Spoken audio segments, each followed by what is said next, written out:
कार्यक्रम को आगे की ओर बढ़ाते हुए अब मैं आदरणीय डॉक्टर हिमांशु चतुर्वेदी जी को आमंत्रित करती हूँ कि आप आकर अपने वक्तव्य से हम सबको लाभान्वित करें।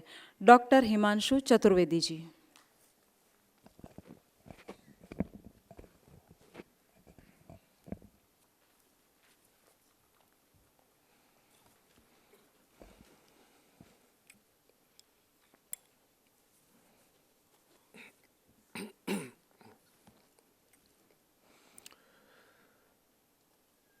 सभागार में उपस्थित सभी सुधीजनों को मैं अपना प्रणाम निवेदित करता हूं और साथ ही साथ डॉक्टर हेडगेवार जन्म शताब्दी सेवा समिति के प्रति अपना आभार व्यक्त करता हूं कि उन्होंने इस अति महत्वपूर्ण विषय पर और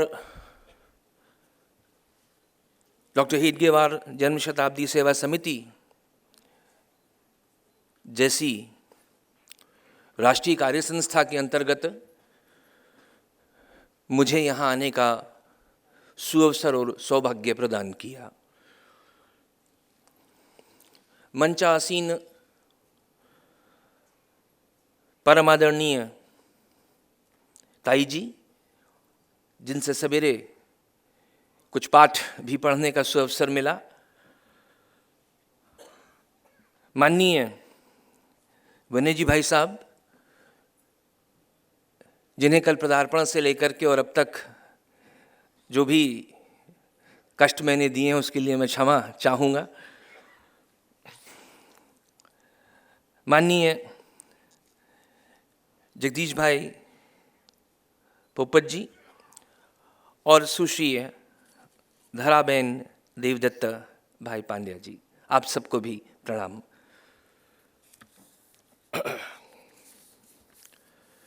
आज सवेरे विश्वविद्यालय में कुछ बातचीत करने का सुअवसर मिला और यह बात मैं हर जगह उठा रहा हूँ इतिहास के विद्यार्थी के नाते। वो चाहे भारतीय इतिहास अनुसंधान परिषद हो, चाहे Indian council of social science researchers हो, चाहे जवाहरलाल नेहरू विश्वविद्यालय का एक बड़ा वामपंथी मंच हो, इतिहास संकलन और विद्या भारती के विभिन्न कार्यक्रमों के माध्यम से विगत 7 वर्षों से कुछ मूल प्रश्न जो उठे हैं, देवी अहिल्याबाई पर बात करने के पहले उस पृष्ठभूमि में मैं आपको अवश्य ले जाना चाहूँगा। देवी अहिल्याबाई के कार्य, उनका हिंदू पुनरुत्थान में योगदान, इसको दक्खन कैसे देखता है वो एक अलग बात है, भारत का दक्षिण भाग कैसे देखता है वो अलग भाग है, लेकिन उत्तर की जो त्रासदी है वो भिन्न है। वो देवी को किस स्वरूप में देखता है और इतिहास के परिप्रेक्ष्य में हमें किस पृष्ठभूमि के आधार पर देखना होगा जिससे कि इस महानायिका का योगदान भारतीय इतिहास में हम समझ सकें और खासकर अपनी युवा पीढ़ी को उससे हम थोड़ा बहुत सरोकार दे सकें। प्रश्न उत्पन्न होता है कि विश्व का कोई भी ऐसा राष्ट्र बताएं या सोचें जहां पर 800 वर्ष तक ऐसा राज्य है जो उस राष्ट्र का प्रतिनिधित्व नहीं कर रहा है। यह एक मौलिक प्रश्न है।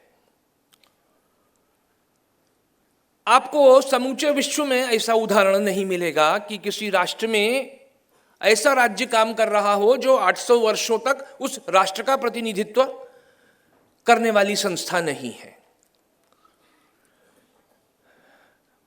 मैं इस प्रश्न को तकनीकी रूप से इतिहास के क्षेत्र में उठा करके आगे ये प्रश्न रखता हूं इसी से जुड़ा हुआ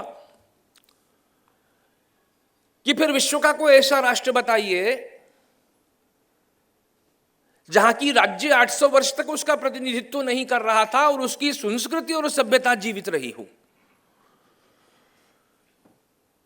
दोनों के ही उत्तर जब इतिहास के विद्वानों के मध्य रखे जाते हैं तो उत्तर मिलता है दोनों का ही समान अंतर नहीं है।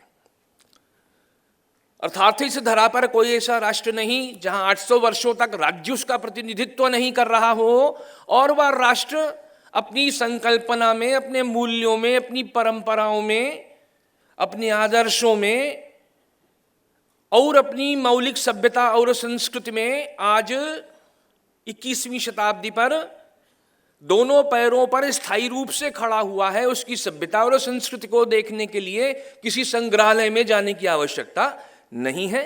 यह समूचा विश्व आज की तारीख में स्वीकार कर रहा है या मान रहा है। इस 800 वर्षों में क्या हुआ फिर यह सोचने की आवश्यकता है। अर्थात इतिहास की पहली धारा तो यहां पर हमें बदलने की आवश्यकता है, जिसको हम बदल भी रहे हैं,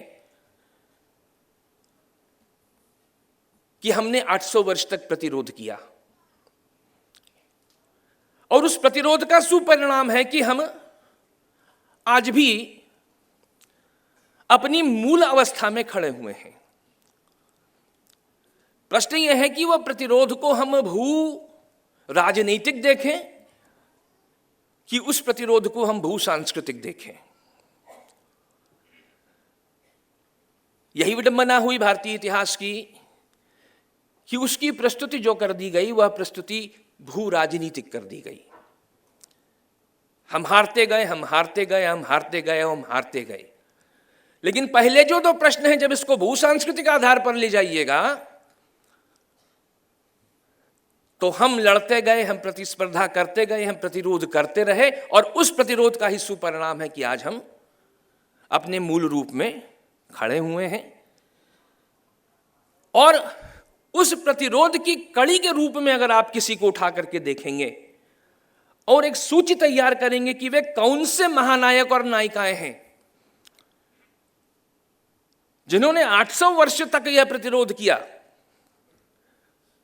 और संस्कृति और सभ्यता को मूल में जीवित रखा, तो उस सूची का जब आप निर्धारण करेंगे इस भयावह चुनौती के पश्चात, सिर्फ उसकी संकल्पना करते हुए, तो समझ में आएगा कि महारानी अहिल्याबाई को उत्तर जो है वो देवी अहिल्याबाई क्यों कहता है। उस सूची में उनका अगर ऐतिहासिक दृष्टिकोण से आप मूल्यांकन करेंगे तो यह बात आपको और गहराई से समझ में आएगी। दूसरी चीज मैंने कही, कल भी भाई साहब से मैं इस पर चर्चा कर रहा था कि भारत का जो दक्खन का क्षेत्र है उसको तो बहुत बेहतरी से चीजें पता है। अभी दिलीप भाई ने कहा कि 56 वर्ष तक बहुत शक्तिशाली थे औरंगजेब। मैं सिर्फ उस 56 वर्ष की बात नहीं कर रहा हूं। भारतीय इतिहास तो यह कहता है कि जो दिल्ली पे काबिज है बस वही काबिज है, और भारत का इतिहास दिल्ली का इतिहास है, जो कि पूर्णतः गलत है। अगर इतने शक्तिशाली थे तो आगरा की जेल से एक वीआईपी कैदी चले जिनको 644 मील की दूरी सिर्फ तय करनी थी, 1040 मील की दूरी तय करके पहुंचे। परिंदा पर नहीं मार सकता था, गिरफ्तारी क्यों नहीं हो गई? इतिहास ये प्रश्न पूछता है। यहां शक्तिशाली का प्रश्न नहीं है, यहां प्रश्न है कि भारत जैसा देश पहली बार ऐसी सत्ता का सामना कर रहा था जिसको आप अंग्रेजी में थियोक्रेसी कहते हैं। धर्म सत्ता तो मैं नहीं कहूंगा क्योंकि रिलीजन और धर्म दो बिल्कुल अलग वस्तुएं हैं। उसने पहली बार एक ऐसी सत्ता से सामना किया जिस सत्ता को अब्राहमिक कहना, फंडामेंटलिस्ट कहना कोई अतिशयोक्ति नहीं होगी। उस सत्ता के सम्मुख जो मराठा प्रतिरोध है, वो सिर्फ मराठा प्रतिरोध ही नहीं है, कोई क्षेत्रीय मामला वो नहीं है, बल्कि वो पहला ऐसा प्रतिरोध है जो उस हिंदू पदशाही को स्थापित करता है जिसकी स्थापना इसके पूर्व भारत के इतिहास में नहीं हुई थी। और उस प्रतिरोध से जो राजनीतिक सत्ता की प्रतिस्पर्धा है, उसको अगर आप अलग रखें तो मैं यह कहना बिल्कुल भी अतिशयोक्ति नहीं मानूंगा कि उस हिंदू पदशाही की सांस्कृतिक मूल्यों को पुनर्स्थापित करने में यदि सबसे बड़ा योगदान 18वीं शताब्दी में किसी का है, जिन मूल्यों को हम जीवित आज रखे हुए हैं, तो वो देवी अहिल्या बाई का है। इस पृष्ठभूमि में इस आधार पर समझना होगा देवी अहिल्या बाई को। इसके आगे की बात अगर मैं और स्पष्ट करूं आपसे कि 2019 में अभी एक पुस्तक प्रकाशित हुई, पद्मश्री मीनाक्षी जैन ने यह पुस्तक लिखी। पुस्तक का शीर्षक है flight of deities and the rebirth of temples. Flight of deities and the rebirth of the temple, यह पहली पुस्तक ऐसी आई है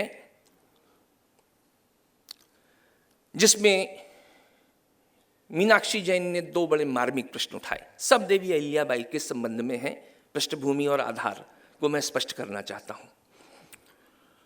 उस पुस्तक में उन्होंने लिखा कि 1950 के पश्चात एनसीईआरटी और मोहम्मद हबीब और हुमायूं कबीर जैसे इतिहासकारों ने यह स्थापित कर दिया कि आम भारतीय का मंदिरों से कोई लेना देना नहीं था। मोहम्मद गजनबी मंदिरों को तोड़ने के लिए, मूर्तियों को तोड़ने के लिए नहीं आया था, बल्कि मंदिरों में रखे सोने को सिर्फ लूटने के लिए आया था। भारतीयों में कोई इतिहास बोध नहीं था और मंदिर जो थे वो समाज में समस्या का केंद्र थे और इसके अतिरिक्त कुछ भी नहीं थे। भारतवर्ष की लगभग 50 पीढ़ियां 1965 के बाद ये इतिहास पढ़ करके बड़ी हो गई। उनके जहन में क्या होगा, इस पर तर्क देने की आवश्यकता शायद नहीं है, क्योंकि यही इतिहास उनको परोसा गया। महारानी अहिल्याबाई के संदर्भ में वो फिर एक लाइन उठाती हैं और कहती हैं, ध्यान दीजिएगा इस पर, ऐतिहासिक सत्य है ये, कि उत्तर भारत में 18वीं शताब्दी के पूर्व का एक भी ऐसा हिंदू मंदिर महत्वपूर्ण या मुख्य नहीं है जो अपने मूल रूप में खड़ा हुआ हो। मैं फिर से दोहरा रहा हूं ये लाइन, उत्तर भारत में 18वीं शताब्दी के पहले कोई मंदिर ऐसा नहीं है जो अपने मूल आकार में खड़ा हुआ हो, अर्थात विध्वंस की एक गाथा है। उस विध्वंस के पश्चात मीनाक्षी जैन ये प्रकाश डालती हैं कि मंदिर तो नहीं बचा पाए बहुत जगह, लेकिन मूर्तियों को निकाल करके लंबी यात्राएं की उन्हें बचाने के लिए। इन मूर्तियों को लेकर चलने वाला कौन था? आम भारतीय था। उन मंदिरों की बाकायदा मूर्तियों को बचाने की रूट मैपिंग वो बता रही हैं। उसी रूट मैपिंग में वो बता रही हैं कि अगर आप बद्रीनाथ की सड़क से शुरू होकर के और उत्तर भारत के 3 प्रमुख केंद्र काशी, मथुरा और अयोध्या, इन तीनों पर अगर आप पुनरुद्धार की स्थिति में नजर डालेंगे तो आपको एक नाम मिलेगा, देवी अहिल्या बाई। अर्थात 18वीं शताब्दी के पूर्व जिन मंदिरों को पूर्णतः ध्वस्त कर दिया गया उत्तर भारत में उनका यह जो योगदान है, यह अविस्मरणीय योगदान माना जाता है। और इस अविस्मरणीय योगदान के लिए आज की तिथि में भारतीय इतिहास अनुसंधान परिषद जो 75 मुख्य मोनोग्राफ तैयार कर रही है, मोनोग्राफ इसलिए क्योंकि इतिहास एक ऐसा विषय है जिस पर 144 करोड़ भारतीयों का अपना अपना अधिकार है। ऐसा विषय वस्तु है जिस पर हर कोई कुछ ना कुछ बोलने का कार्य करता है। इसलिए वो मोनोग्राफ इसलिए कि आम जन के हाथ में जा सके।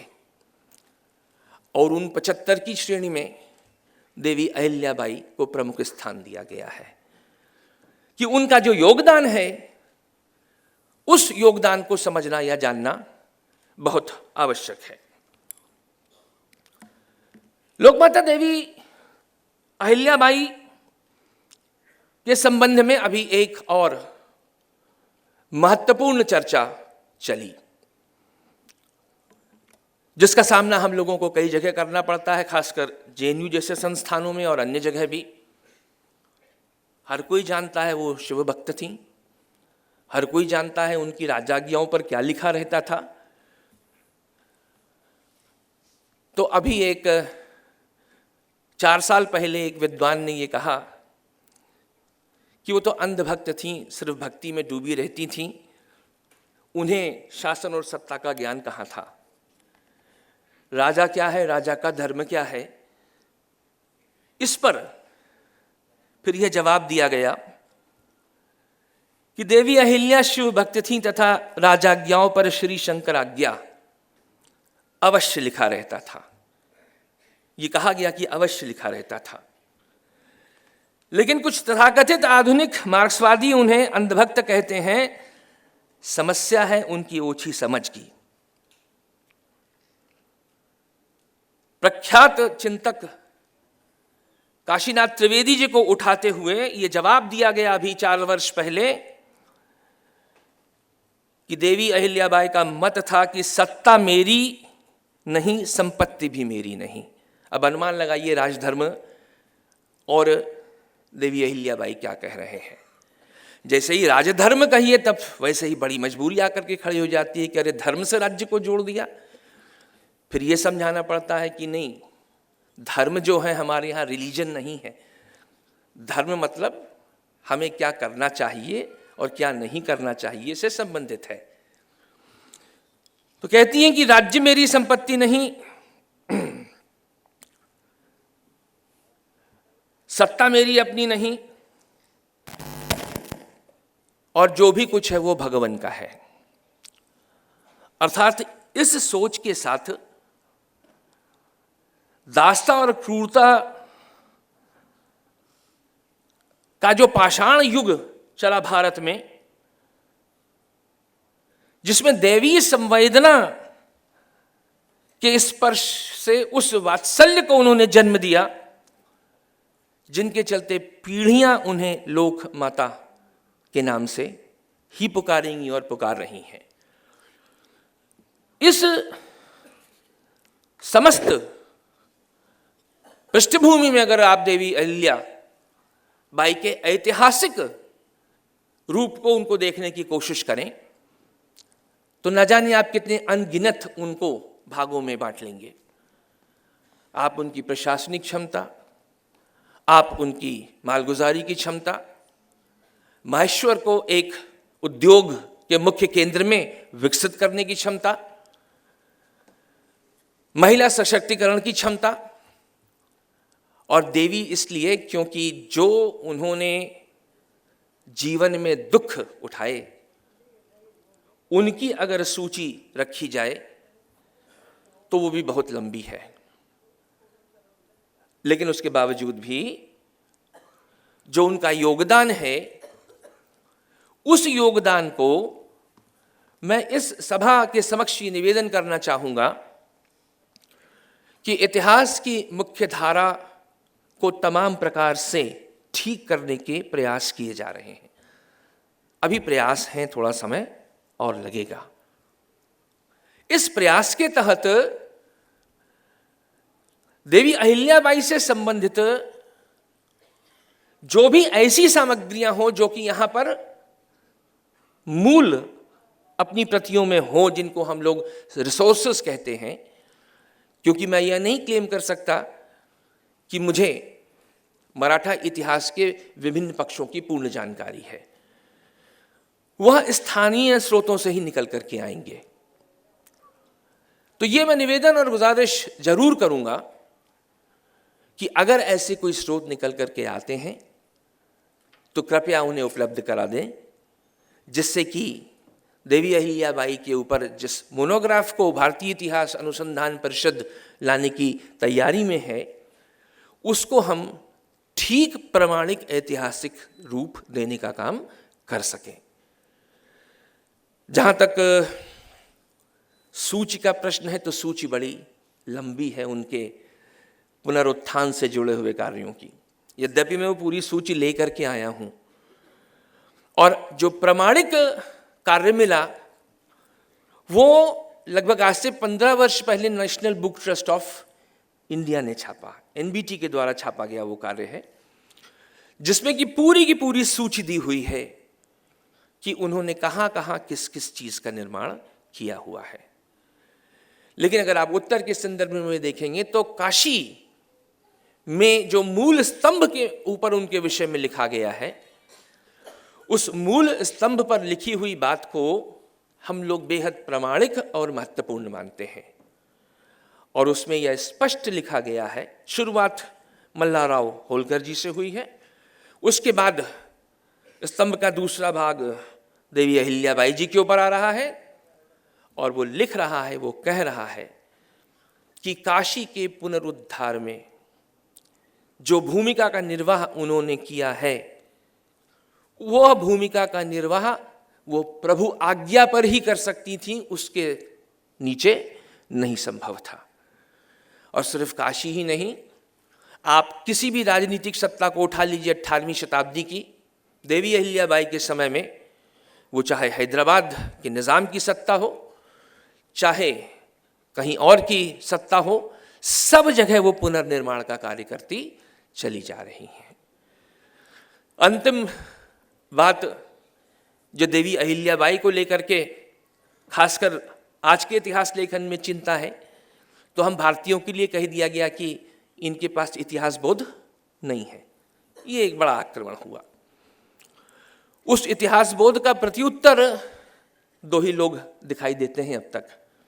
एक तो महाराणा रंजीत सिंह, जब 800 साल बाद अफगानिस्तान में प्रवेश किया तो पहली चीज मांगी कि सोमनाथ के जो स्तंभ है वो हमको दो। और काशी का जब पुनर्निर्माण कर रही हैं देवी अहिल्याबाई, तो औरंगजेब ने जो गिराया वो गिराया काशी के अंदर, वो तो छोड़िए, मथुरा का जो दूसरा विध्वंस हुआ है उसकी गाथा अगर आपको नहीं मालूम है तो सुन करके चित्त परेशान हो जाएगा।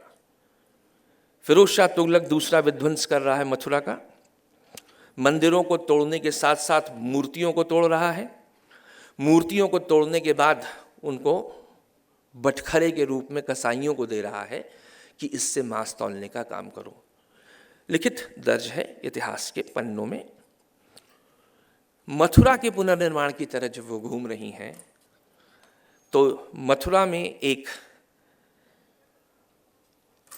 इतिहास लेखन की अपनी पद्धति है जिसको साका कहा जाता है। मोहल्ले मोहल्ले में उसको लिखते हैं। उन साकाओं में कई ऐसे साका मिले हैं जिसमें वो कह रहे हैं कि किस तरीके से उन मंदिर प्रांगणों को देवी अहिल्याबाई ने खाली कराने का काम उन लोगों से कराया और वहां पर पुनर्स्थापना की प्रक्रिया शुरू की।